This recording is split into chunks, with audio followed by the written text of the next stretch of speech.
Beth, and if you know me, you know that I love crabs.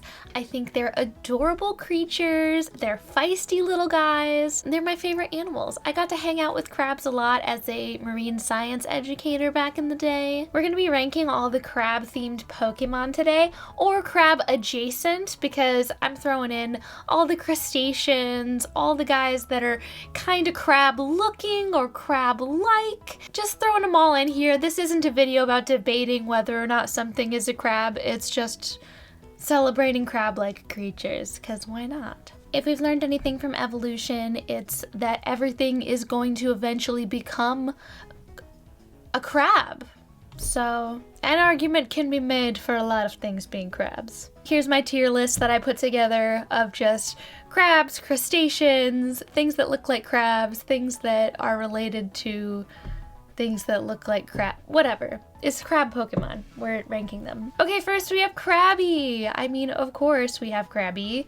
Krabby is the crab Pokemon, the original crab Pokemon. You know, compared to some of the other Pokemon we get further down the line, Krabby is pretty basic in its design.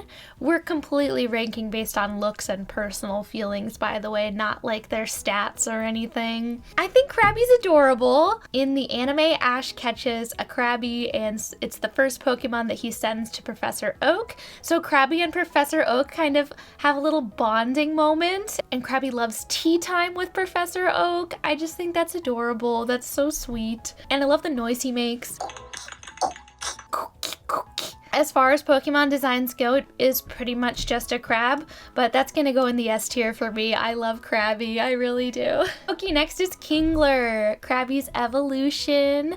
I love that Kingler has like one claw larger than the other, sort of some asymmetry going on. I think that probably draws inspiration from something like a fiddler crab, where it has one larger claw and one smaller claw. I see fiddler crabs near the shoreline where I live. Kingler has so much personality. I think it's also probably drawing inspiration from like a king crab with those little, you know, lots of spikes on it. I love that. Kingler is also S tier, right there next to Krabby. Next is Kabuto, where we get our first crab adjacent, because Kabuto, I think, is partially at least based on a horseshoe crab. Those are really awesome creatures too that are not technically crabs, but I include them anyway. I love its glowing eyes. I think that's such a neat design. Like, we don't really see that type of eye in other Pokemon, I feel like. Reminds me of my Animal Crossing villager, Dottie, whose eyes glow red every now and then.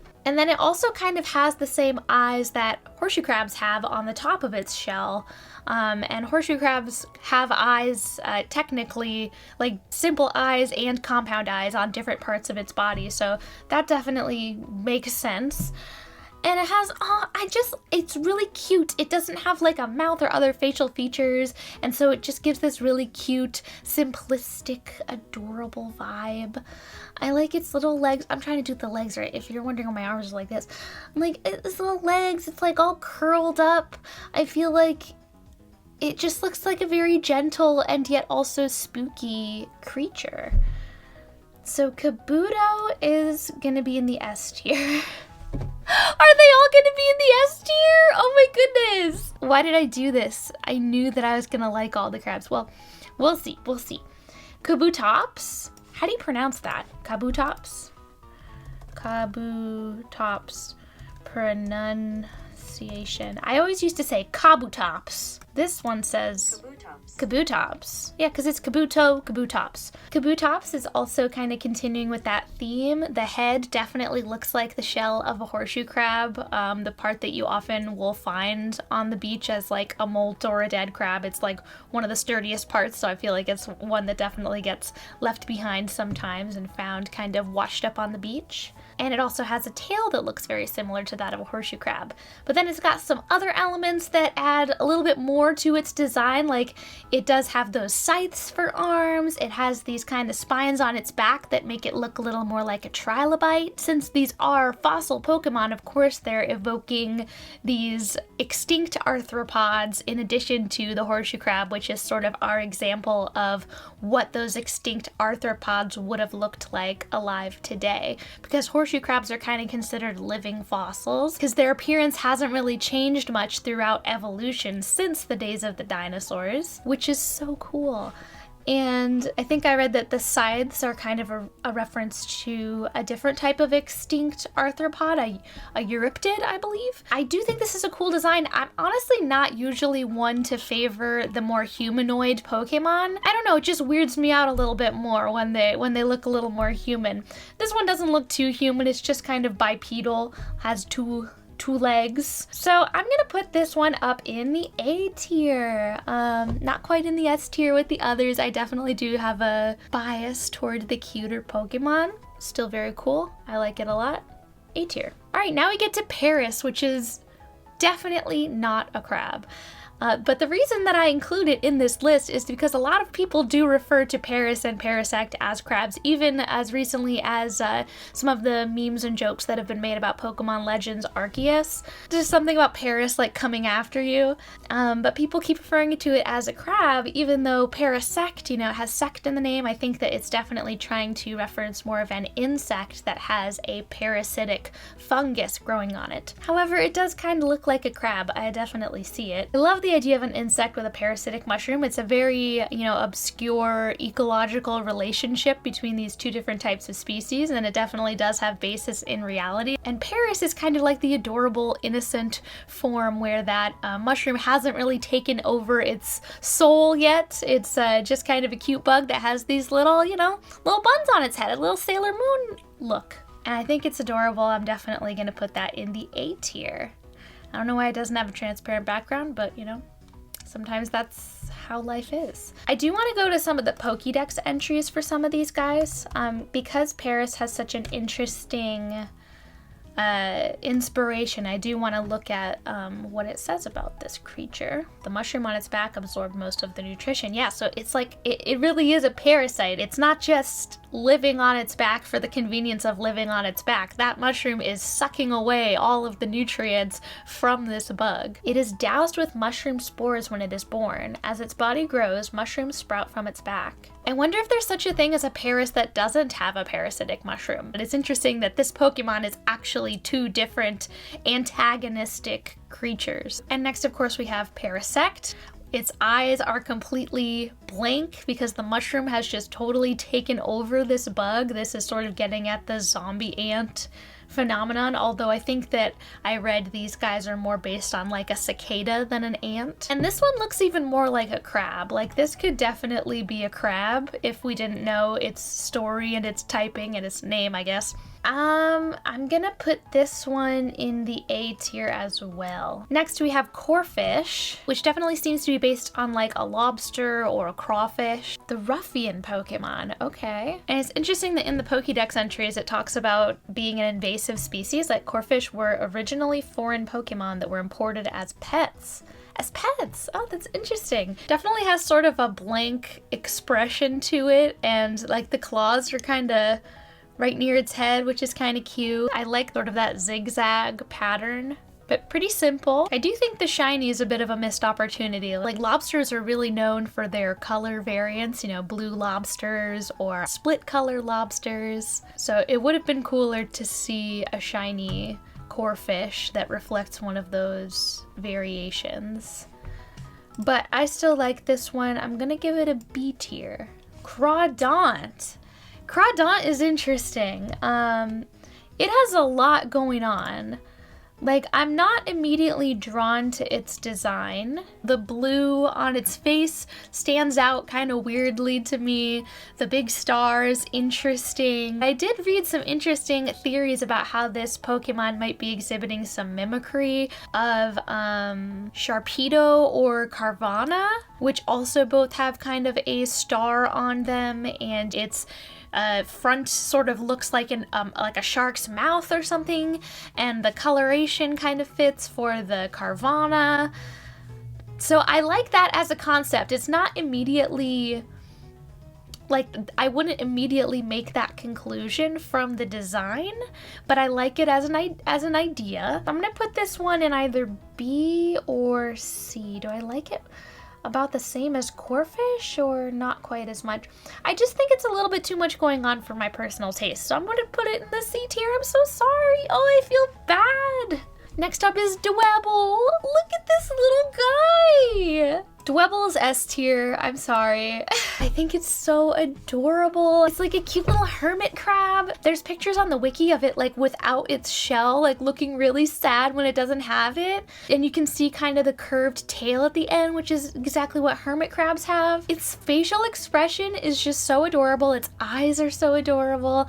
I definitely feel that Dwebble probably represents what an actual crab's eyes look like the best of any of these. Like when you look at a crab, its eyes are these sort of black dots on the end of stalks, which I think is really cute, and it's great that there is a Pokemon that reflects that style of eye in addition to the more traditional anime eye style that these Pokemon have. And I think it's a really clever and cool idea that his shell, instead of being an actual shell, is a rock. It makes a hole in a suitable rock. If that rock breaks, the Pokemon remains agitated until it locates a replacement. Sounds a lot like a hermit crab, but of course it's a bug and rock type, so they're really creating a brand new creature, but just with that clear inspiration there, which is, you know, immediately recognizable, and the design is simple, yet I think really effective. What's a shiny Dwebble look like?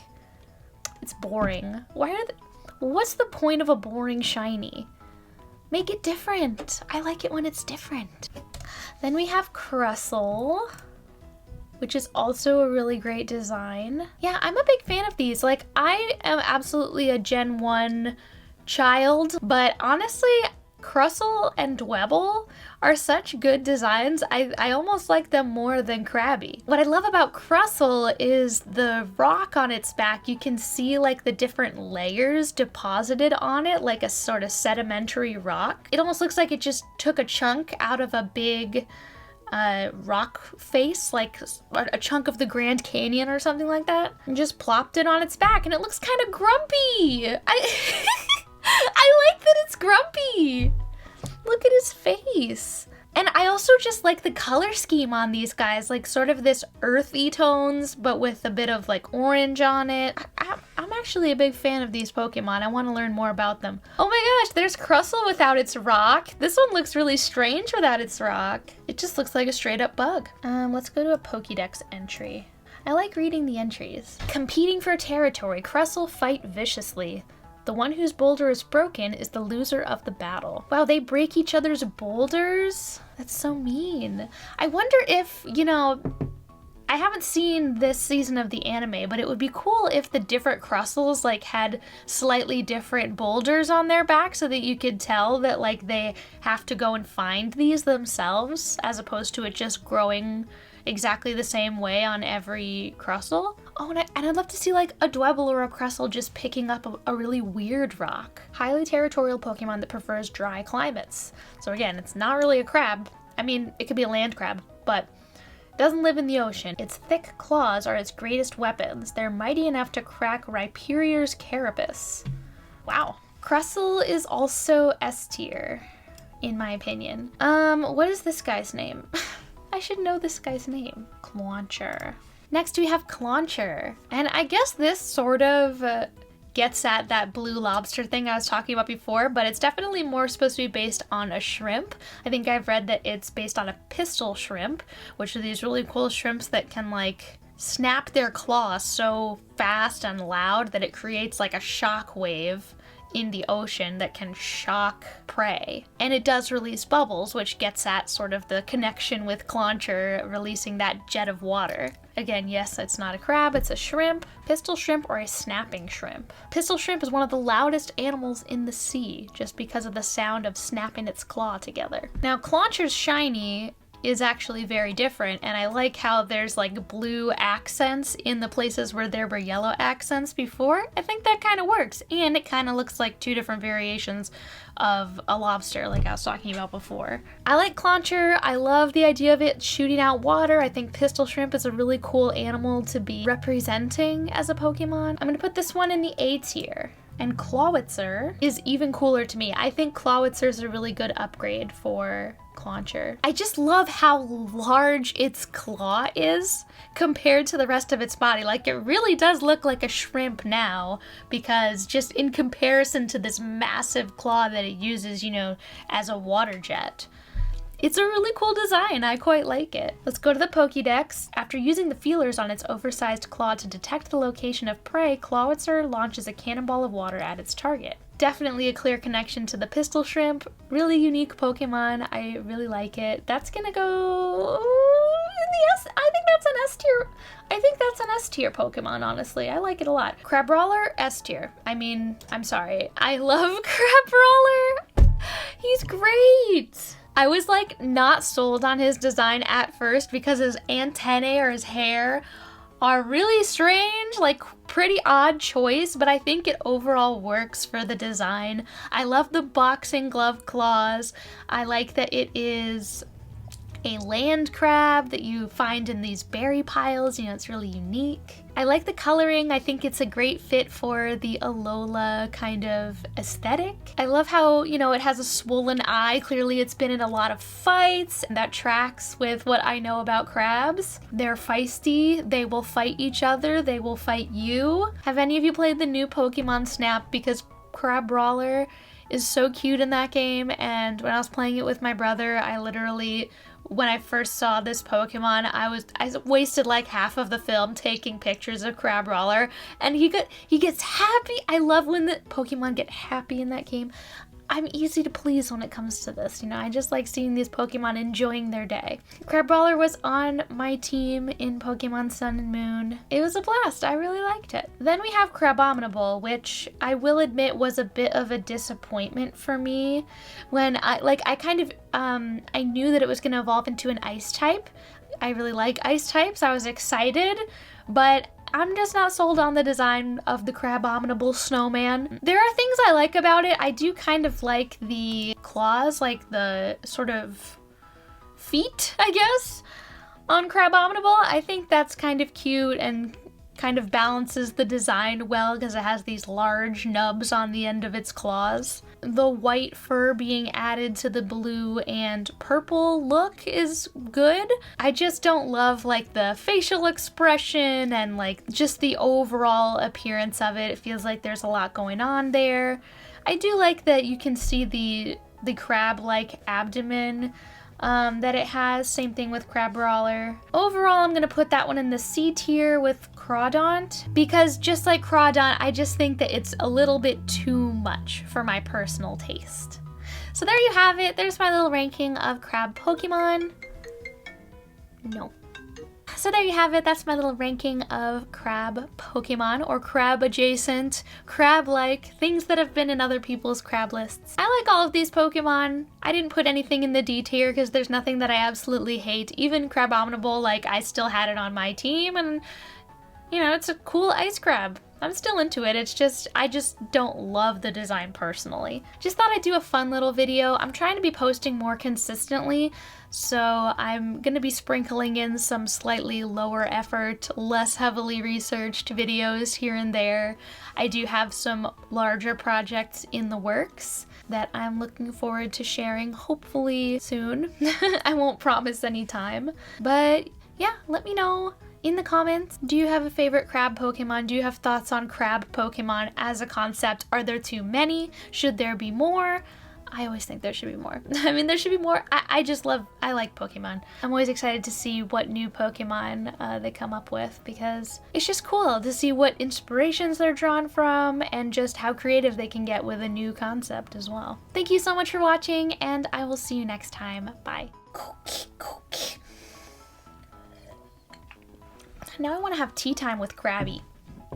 Tea time with Krabby, the video game! You never know. I think I'm the only one who would buy that, but I would buy that. I'm here to pitch it to you, Nintendo. What do you think? This was really an exercise in me learning to appreciate Dwebble and Crustle. Like, what fabulous designs. I really don't know what other people think of these Pokemon overall, so I hope I didn't, like, totally trash someone's favorite or really elevate one that's hated by the community. I don't know, this is just my opinions. I like Pokemon, though. I just like Pokemon in general. Haven't played Arceus yet, but maybe I will. Got plenty of other games to play right now, so I haven't played Arceus yet. Okay, bye.